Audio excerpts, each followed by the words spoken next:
Hey guys, my name is Raw Sky. Welcome to my channel. I have the beautiful Jamie Love here today. Hey Jamie. Oh, hi Sky. Thank you so much for having me on. It is such an honor and a pleasure. I just love your channel. I love your content. I love your energy, and I'm so excited for today.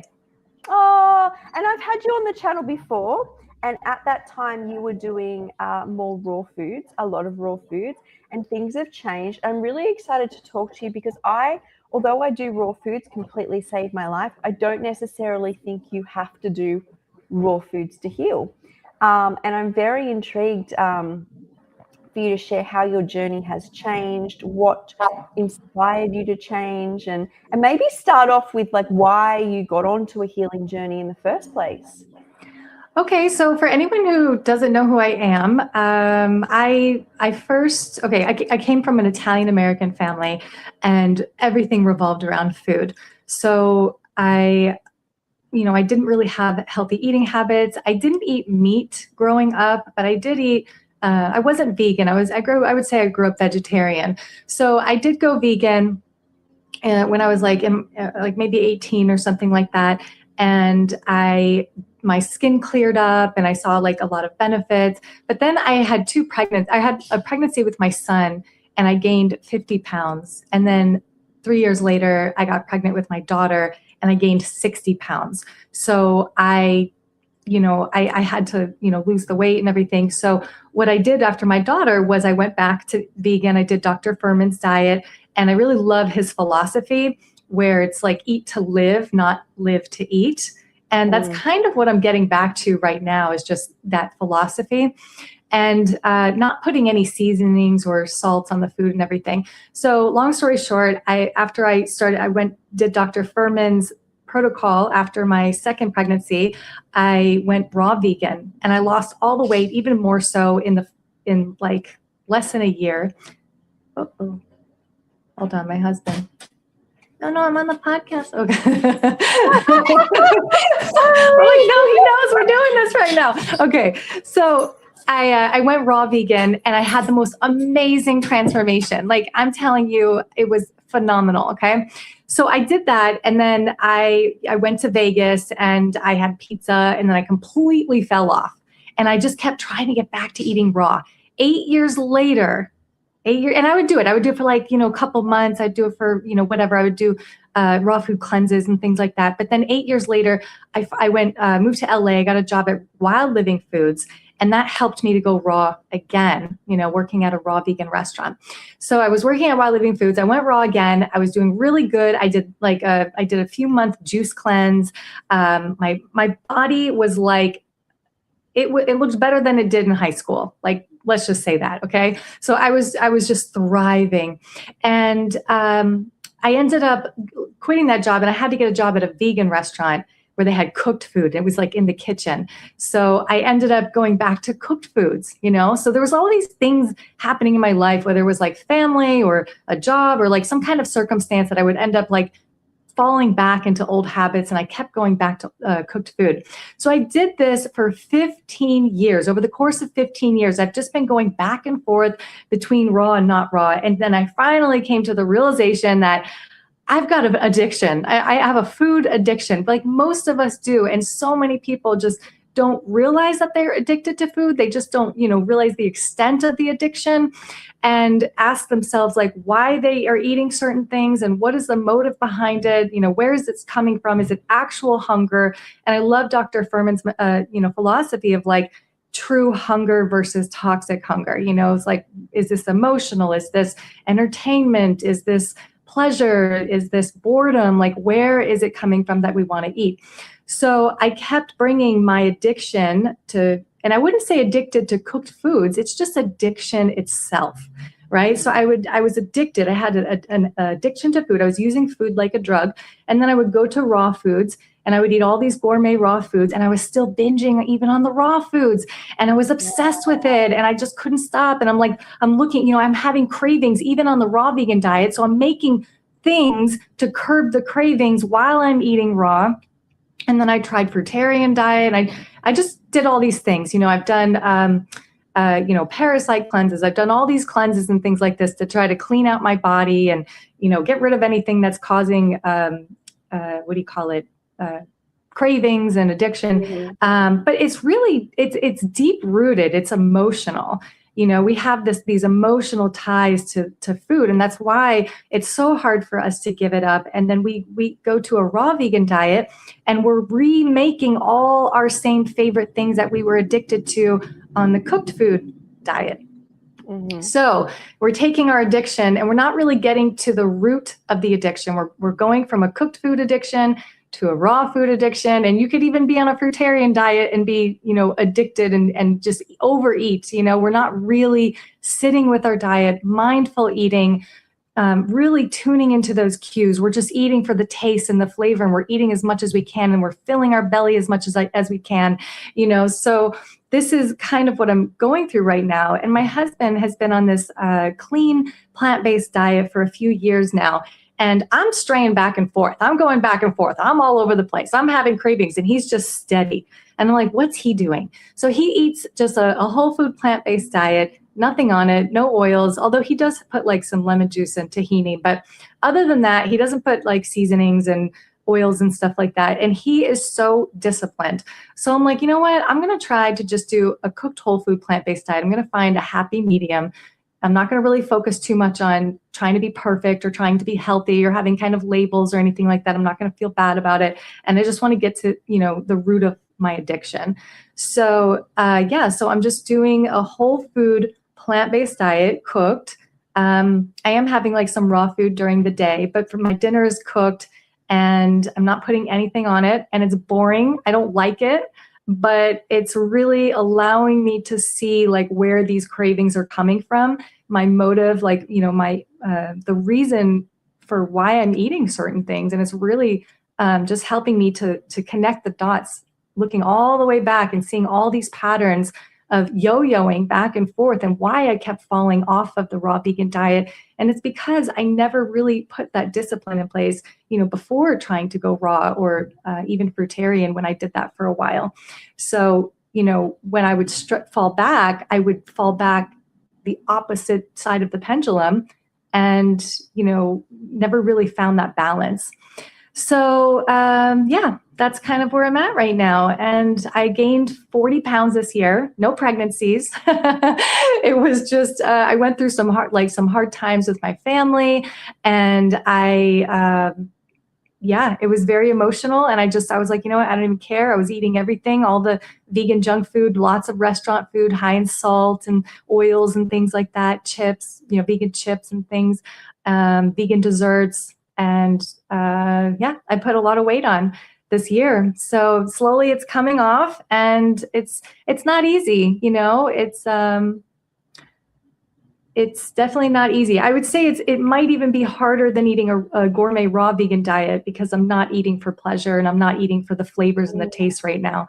So that's where I'm at.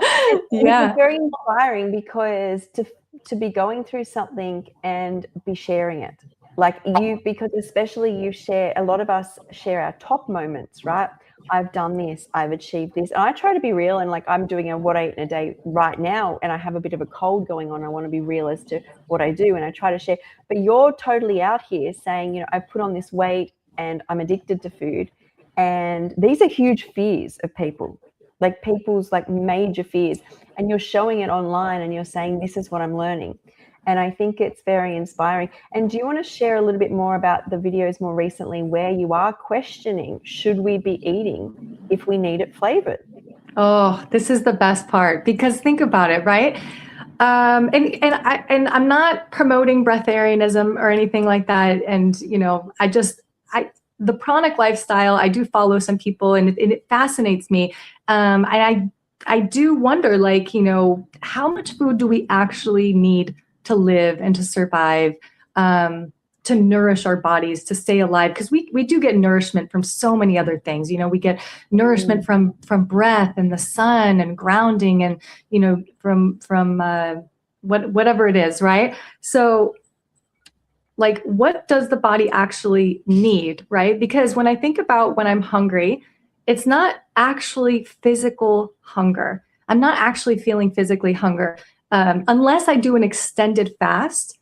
If I do like a 3, 4, 5 day water fast, after that, I can like really appreciate the taste of the food. And it's not even like this insatiable like hunger, like this need. It's more like I'm eating it with reverence. Like I'm just like, oh my God, this is the most beautiful gift from God, you know. But on a daily basis, most people are not eating that way.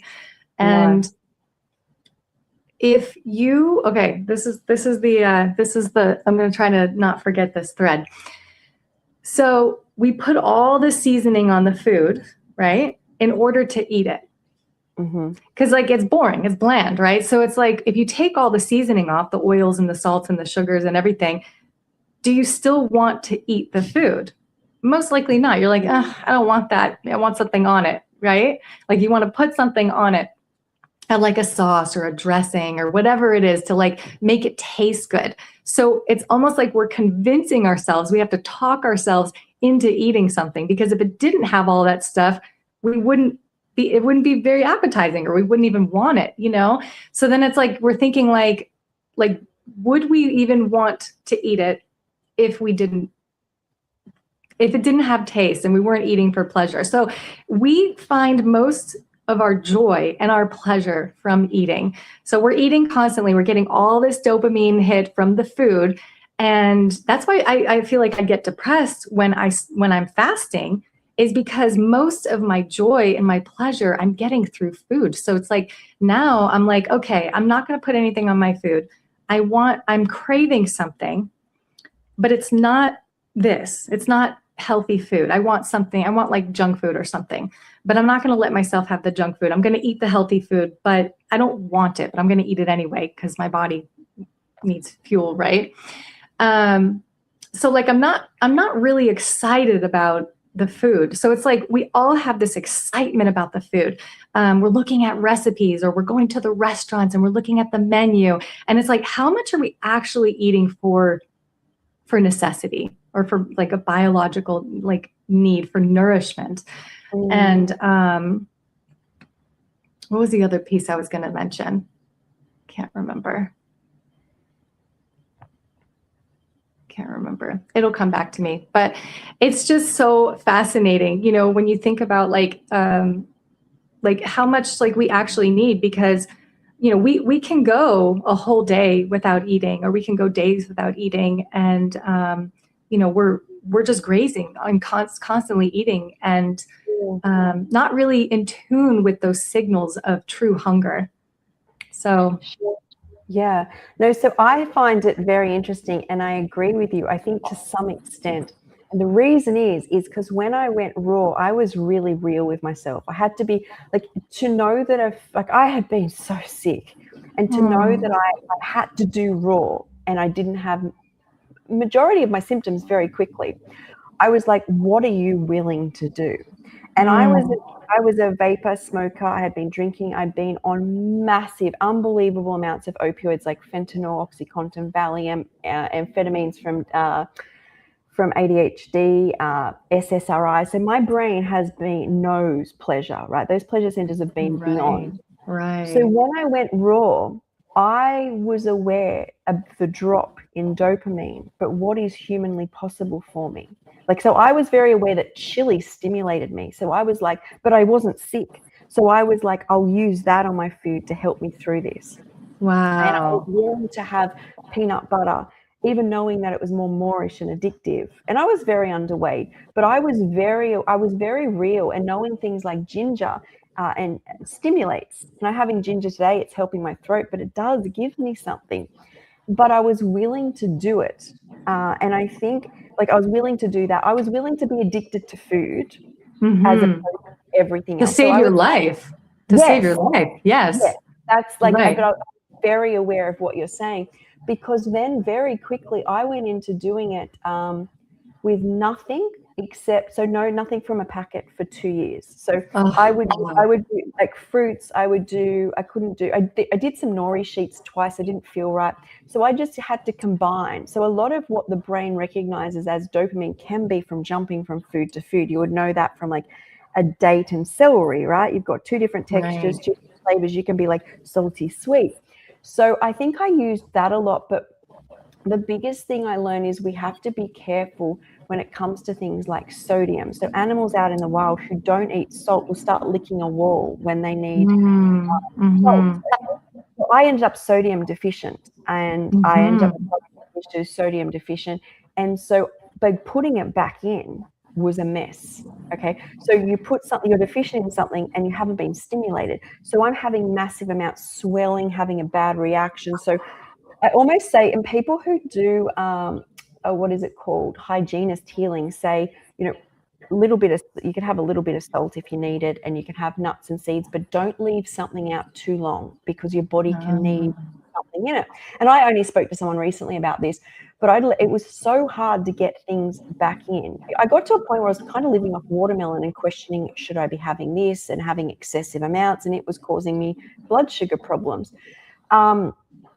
So how I kind of run, how my body is tapered, I call it the Christmas effect, okay? And I don't know if everybody's like this, and I don't think everybody is, but for me, there's a burnout period. So when I enter something back in, like cacao or salt, is if I keep letting myself have it excessively, I eventually learn the lesson. I'm like, I feel like crap today. I can't have that. And over time, it's not as exciting. Like, you know, on Christmas Day, you get a new toy.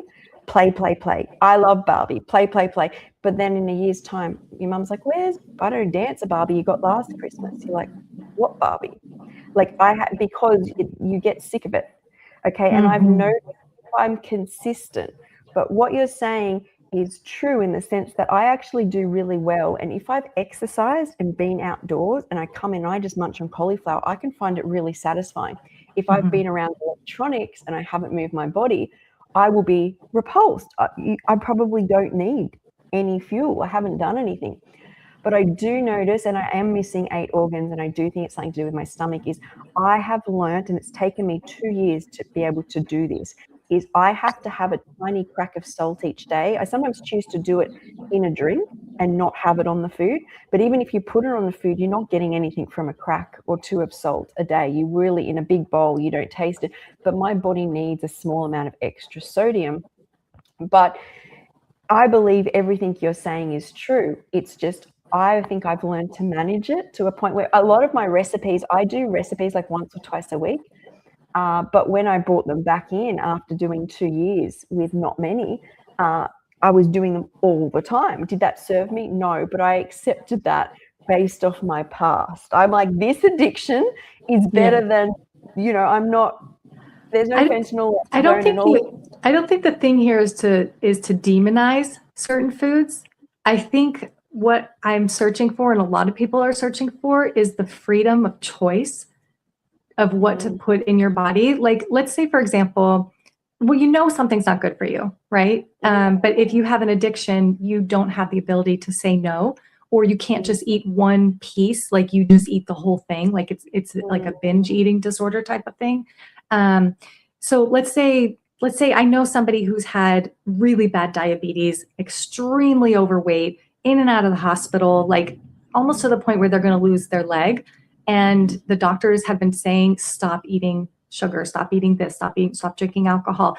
And they can't, you know, like they're literally about to lose their leg and they just don't have the willpower to say no, you know? So I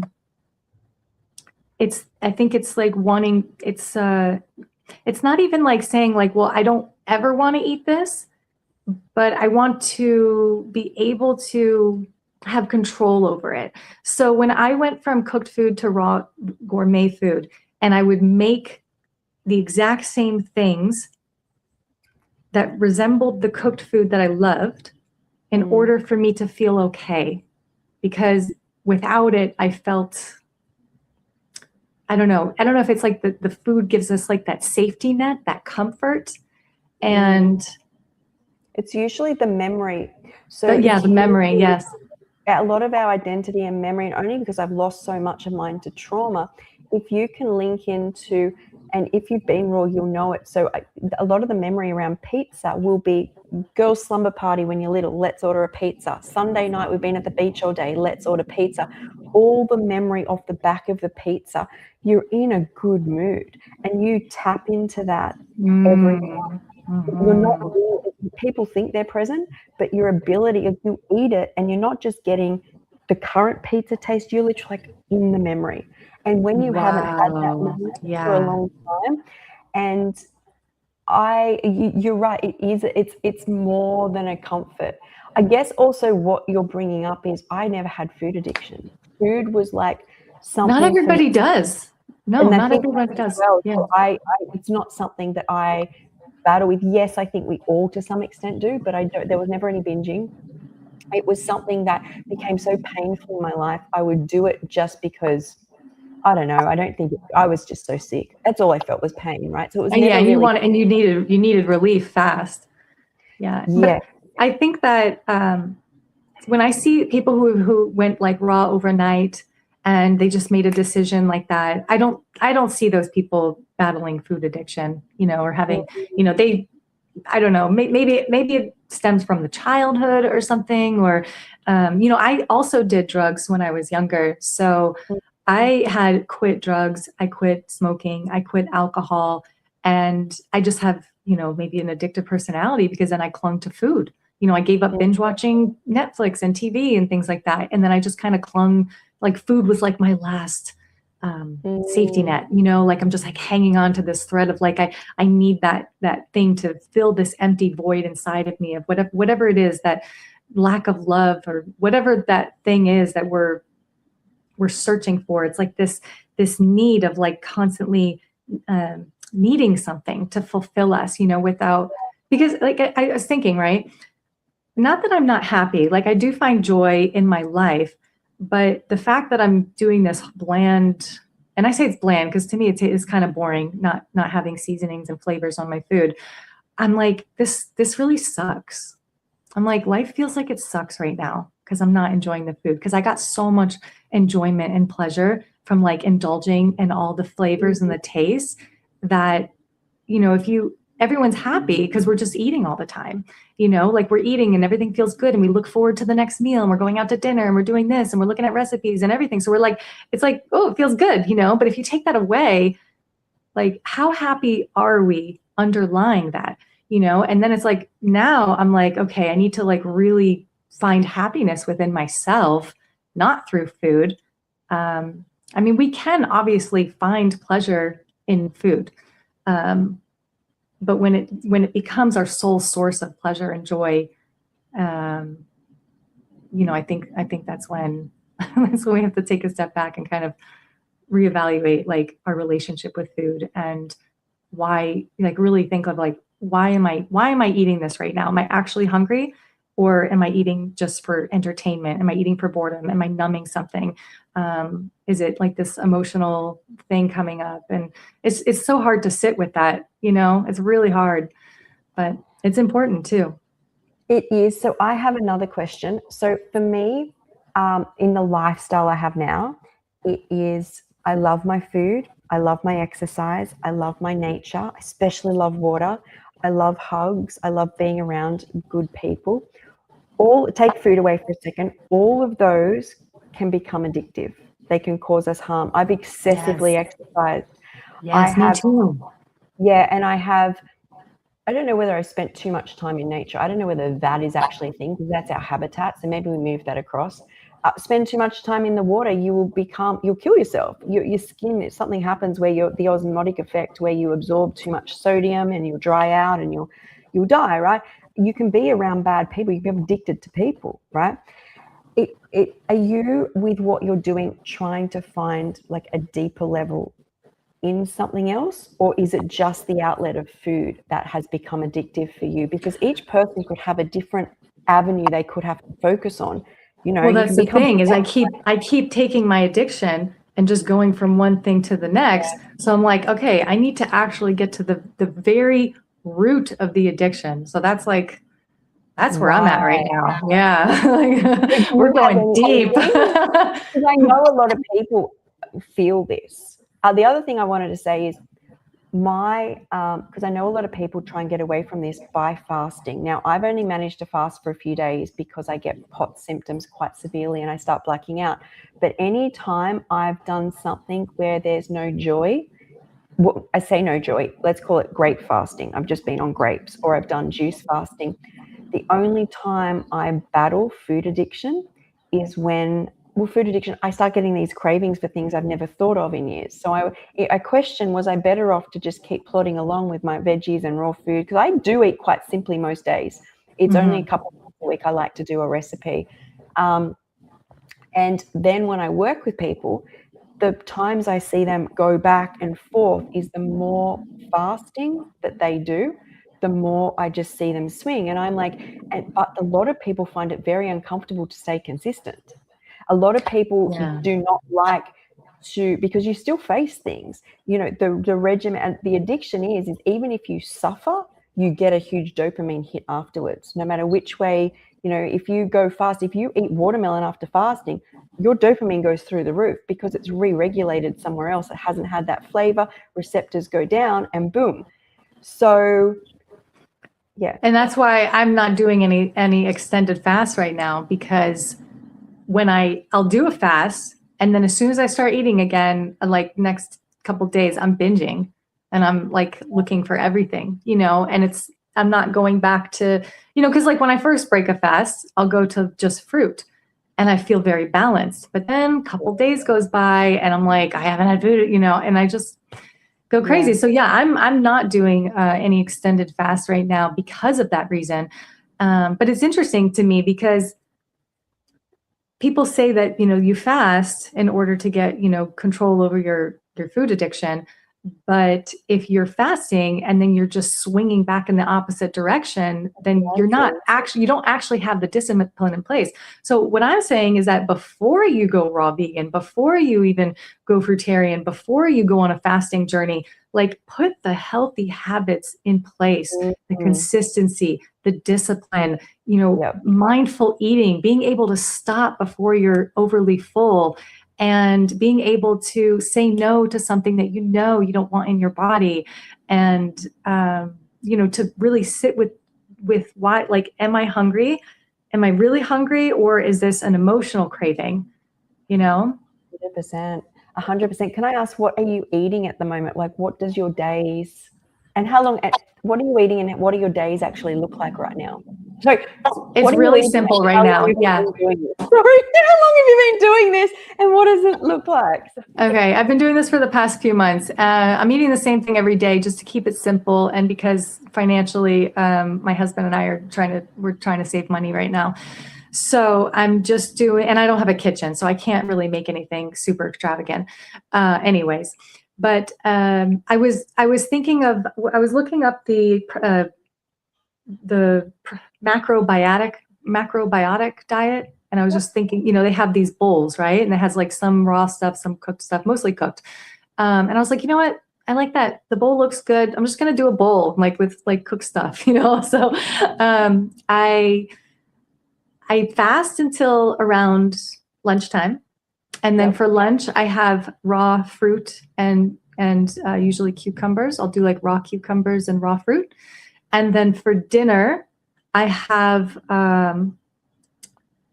steamed veggies. So I'll do cauliflower, broccoli, zucchini, and then I'll do some wild rice with lentils. And then I'll put chia, flaxseed, hemp seeds, and that's it. That's what I'm doing. That sounds good. Besides, I don't eat food anymore. So what about deficiencies? So what happened, and I know you've only been doing this for 2 months, but the body will send you messages to have things that it needs. And what happened with those cues?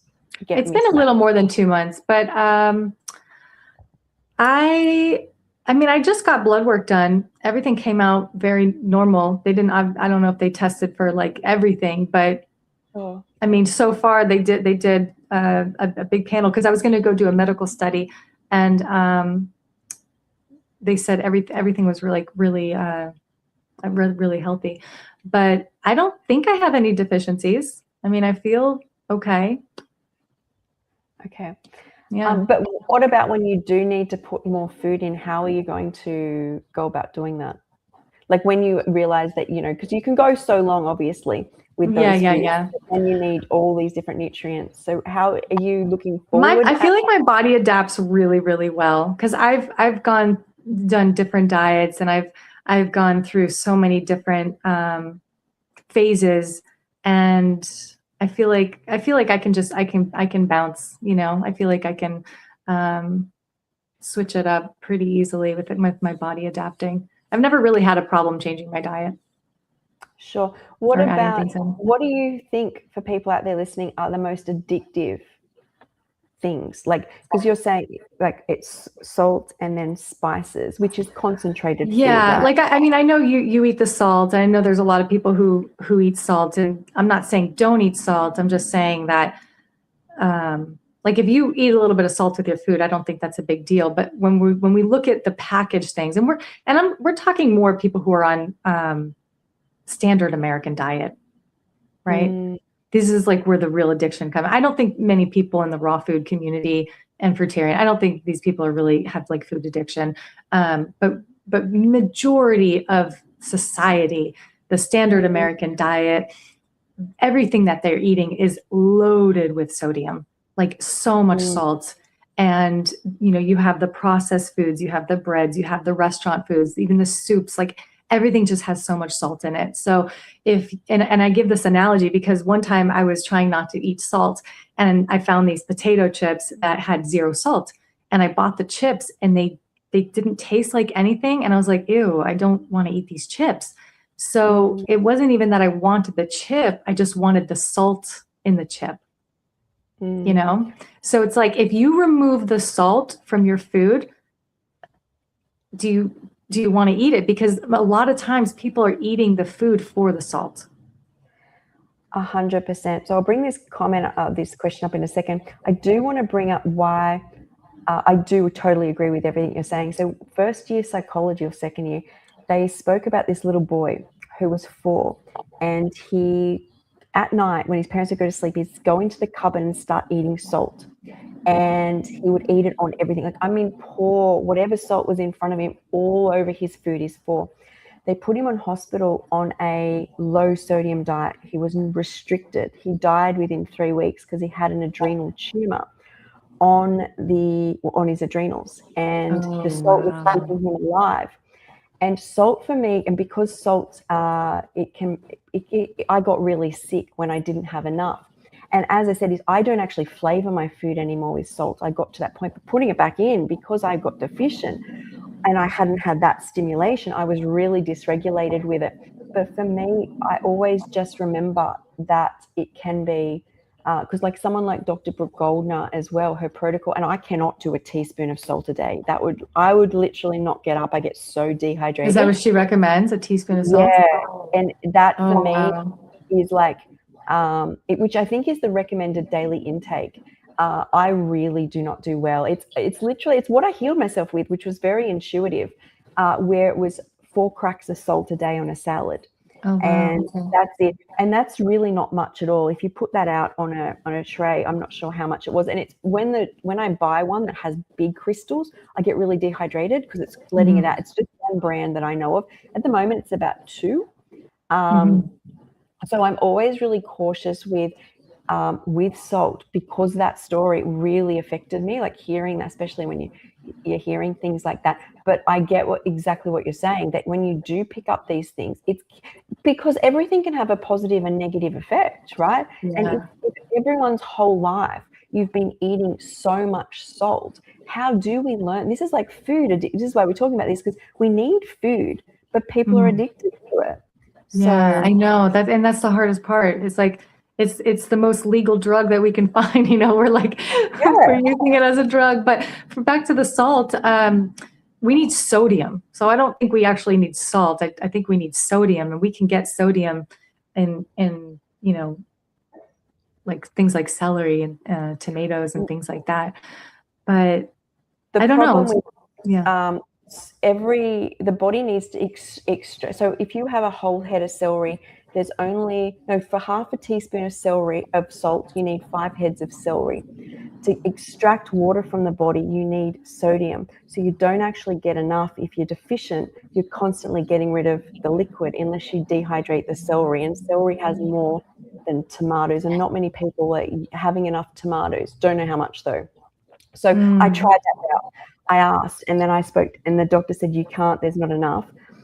But for someone who's healthy, I think there's enough. But in my experience, I was excreting more water than I was bringing in. So that people just have to be careful with as well. But I think we're talking about two different things here. We're talking about someone who became deficient and someone who's addicted, right? And I think that the most important thing because there's so much information out there and misinformation. And I think for me, I think it's so important to listen to your body, to be in tune with your body. And you can get information from other people, but what somebody else is doing might not be what your body needs or where you're at.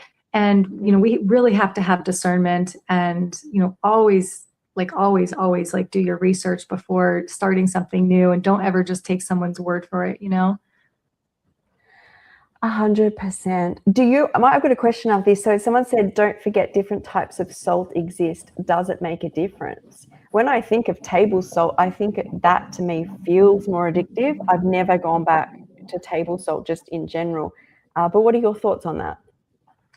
Yeah, someone told me there's like 9 different types of salt, and they gave me a book and said that, we have electricity in our body and we need the salt. I don't know. I mean, Dr. Furman he recommends not using salt, and most fruitarians don't use salt.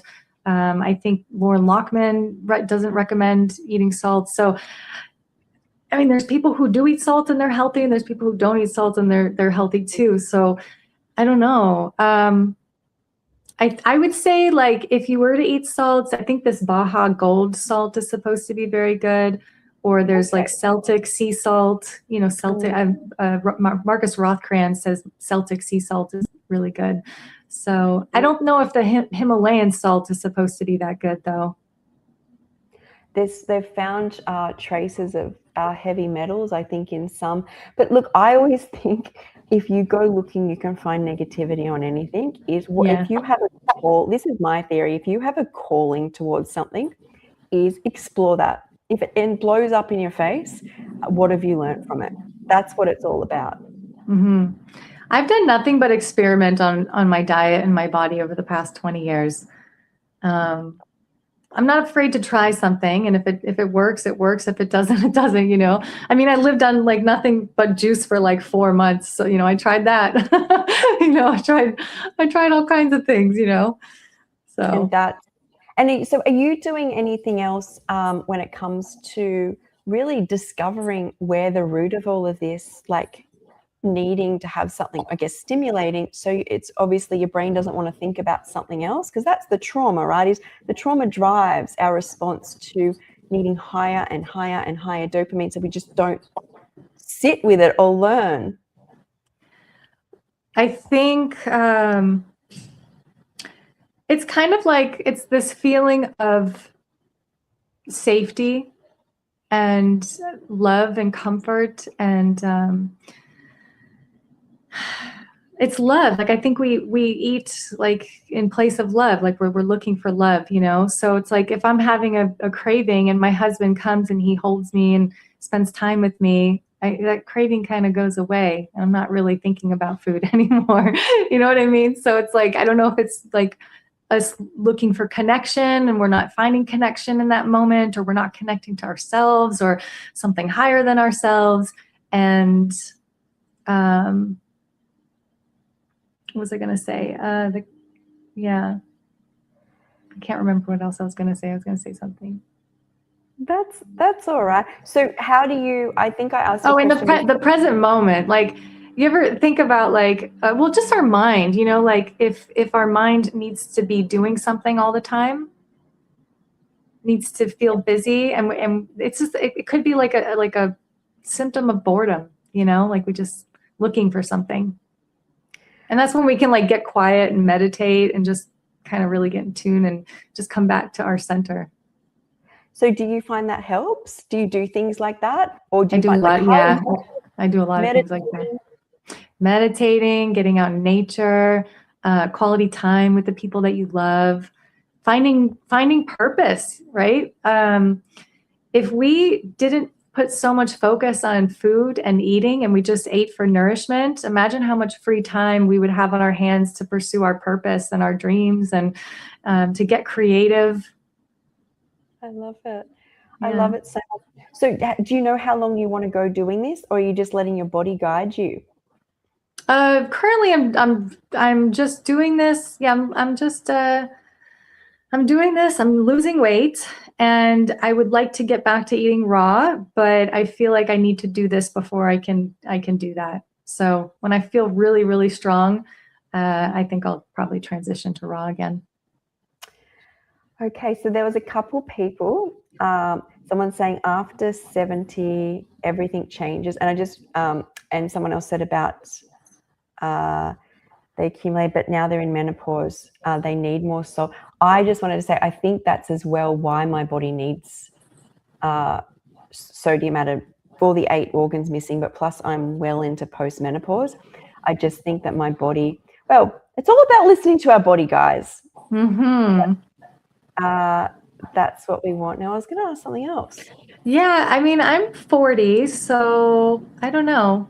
I don't know if I've hit the perimenopause yet. Maybe I'm kind of getting the brunt of the beginning of it. Well, hopefully it's an easy transition for you. Yeah. As you go through. There was something else. I like this. I think this is what I've tried to do. But I think what Jamie's saying is what happens if that does not work? Because she's tried, right? I feel like I've managed to replace some really bad addictions with good ones, and I've stayed stabilized, not perfect, but stabilized.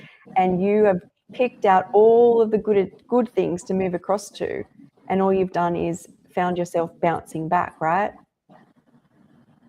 Are you talking to me or the comment? Yes, you. Sorry. It's yeah. So the thing is, like, we're replacing, right? We're just kind of putting a Band-Aid over the addiction. So it's like, oh, I have a cooked food addiction. I'm going to go to raw because it's healthier and I can still eat everything I want, but we're still kind of obsessing over food, and we're not, getting to the root of the addiction, and we're kind of just putting a Band-Aid on it and, finding different things to fill that void inside of us to make us feel good. So,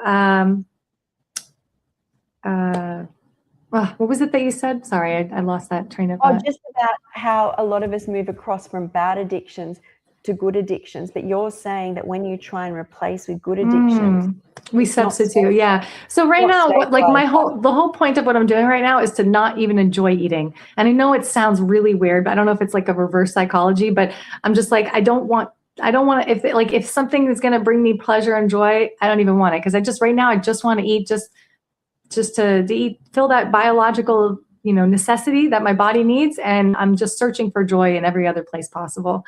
That's good. So where have you found joy? You were saying your husband's hugs are amazing for you. What else do you find? Oh, yeah. Yeah. What else do I do? Well, I make books and I create things. I love creating. Yeah. I made, let's see, I'll show you some books that I've created. Very inspiring. How many have you created? So far, I have 38 self-published books, and I have more that I'm working on. So these are the kids' books. And they're vegan, too. They're vegan kids' books. Oh. Yeah, they're really, really beautiful. Like, I used AI to help me make these children's books. And they're pretty much raw vegan kids' books, So it's like really inspiring for kids. I made like an ageless beauty coloring book. Oh my God, that's bringing back so many memories. Coloring book. I just get a dopamine from that. Yeah. Yeah, and I have so many. I have a few here, but like this one is about creativity, tapping into your inner genius, the genius within. Secrets to Eternal Youth. So this book it's a modern adaptation of a book that was written over 100 years ago by a guy named Christian D. Larson. His book was called How to Stay Young, but it's kind of like outdated, the language. So I use ChatGPT to help modernize it because it's in public domain. So it's a modern adaptation, really good book. And then this is Ageless Beauty Affirmations right here. Yeah, so every day there's 365 ageless affirmations. So here's one. My dreams are powerful, and I take inspired action to bring them to life. So every day you can have a beautiful affirmation. And then I made Ageless Beauty for girls, like for teens. Oh, Yeah. Someone said here, Mimi has said she loves all your books. Oh, thank you. Yeah. I just, I'm really, really big on purpose and creating and, harnessing, that feminine energy that we have inside of us and, birthing new things into the world. Oh, I love it. And yeah, Koala Mama has said here, resetting your dopamine, which is essentially what you're doing, right? Is you want it so that when you are hungry, you get the correct dopamine cue to just go eat, and then you go and do what you do. Eat for nourishment and then come away, right? That's the goal. And you can reset it through fasting. But like I said, every time I fast, I end up going back to the same habits. So, it really resets it temporarily, but then, end up going back to all the old habits. Yeah. So I've loved this chat. Is there anything else you wanted to share with everybody? Oh, the raw food meetup. Do you want to talk about that or anything else? Yeah. Okay, everyone. So even though I'm not eating raw right now, I have been so passionate about the raw vegan lifestyle for the past 15 years. I had the most amazing transformations twice. I had two major weight loss transformations from eating raw food. So I'm very, very passionate about it. And I created a raw vegan meetup here in Los Angeles a few years ago. And everyone was like, oh my God, your meetup looks amazing. I wish I could come. And I was like, wow, I wish we could all be doing raw vegan meetups, and I'm telling people to create them in their own city. And, Sky created one. So I created something called the Raw Food Worldwide Meetup, where we pick a day and everybody around the world can host a meetup in their city and create and build community. And we all are hosting the raw vegan meetups on the same day. So it's a global raw vegan meetup. And it's just the most beautiful thing. I love seeing everybody come together. So that's going to be March 8th on a Sunday. And go to Raw Food Worldwide Meetups on Instagram and just send me a DM if you want to host. I think we have like 11 cities so far signed up. Oh, it's so, look, can I say it's changed my life, like the raw food meetups, because what I knew is it's in Sydney. You would think, by the beach, lots of fresh food. There isn't that many raw vegans.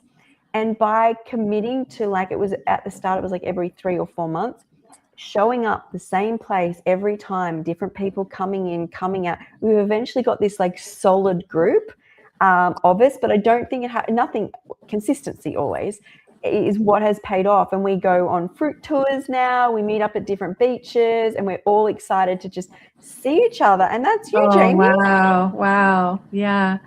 And, it's just, we have each other online, like, we could think about it. We don't necessarily have the love and support from everyone in our life, on whether it's a plant-based journey or a raw vegan journey or even a fruitarian journey, because it's not the norm. It's kind of like this fringe society. They look at us like we're like these outsiders, so there's not a lot of restaurants, there's not a lot of options, there's not a lot of community. That's why we have to build community. And in person is like, online is great, but in person is just so special. And it's so great when you can meet like-minded people that are there for you. They know what you're going through. They can be there to support you on your journey, and you can be there to support them, because, this journey with food is probably one of the most profound experiences I've ever had in my life. Like, learning about myself through changing my diet.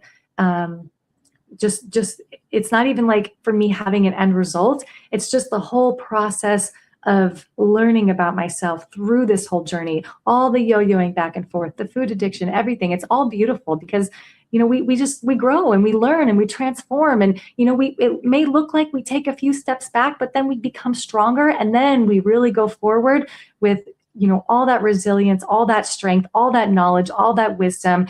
And, yeah. So just keep going. Don't give up. Even if it feels like you're taking a step back, there might be a lesson there for you to learn. Maybe you got to take a step back because you skipped a step in the journey, but you're going to get there. You will. That was all just said so beautifully. I can't imagine it any other way. And what you've highlighted once again, and what I love people on this journey, why I bring them on, is make it your own. Like there's no one book for all souls. Is try it, see what works. Does it not work? May work for, I say, Joe down the street, but it doesn't work for myself. Doesn't mean it's wrong. It's not for me right now. And we learn from each other. Like I feel everything has so much value that we share. Oh yeah, for sure. For sure. And just, and you know, the thing too is the thing with like the books and creativity is I just feel like we are creators. We were made in the image of the creator, and we've been so cut off from that with society. And I feel like, you know, there's like a new renaissance happening where people are going to be able to just create and express their soul and just give their gifts to the world. And I think when people feel out of touch with their purpose, they turn to other vices, you know, because they feel a little bit lost or distracted in life. And I think when you find your purpose, I think it just it feeds you in a nourishing way that it's just so powerful. Very well said. And I have Jamie's links to the Raw Food Meetup and her books and everything are linked below in your link tree. So that's all there if anybody wants to go follow her. Go look at those books. Oh, thank you so much, Sky. I just love you so much. And I love your journey. You are so inspiring. Honestly, like when you tell me you like have organs missing and like, you know, you almost died and you were just like so skinny. I saw the pictures, like just like seeing how far you've come. Like, wow. I have to just hand it to you because it's not easy. It's not easy. Like we're literally talking about people who have cancer or they have diabetes and they can't make a change. You have so much strength and you have so much resilience. And I just want to say that everybody is so proud of you. All your followers, like everybody just loves you so much. You're just this little ray of sunshine and you're just spreading so much love and joy and peace everywhere you go on the internet. And now in person at your meetups. Yes. Oh, that was so beautiful. That's so beautiful. Thank you so much. Yeah. And thank you everybody who joined us. And Jamie, I'm sure Jamie will be back soon. I would love an update as you go along on this journey because that's what it's all about. It is a journey, right? Yeah. Well, when I get a nicer place too, and with a nice kitchen, I'm definitely going to stay with the whole foods. Even if I go raw, I think I want to just keep everything whole foods. I don't want to do I don't think I want to do much like gourmet type stuff, but yeah. Perfect. And we'll keep everybody updated. So thank you for joining. Thank you, Jamie. And I will see you guys soon. Bye, everybody. Bye. Mwah, mwah.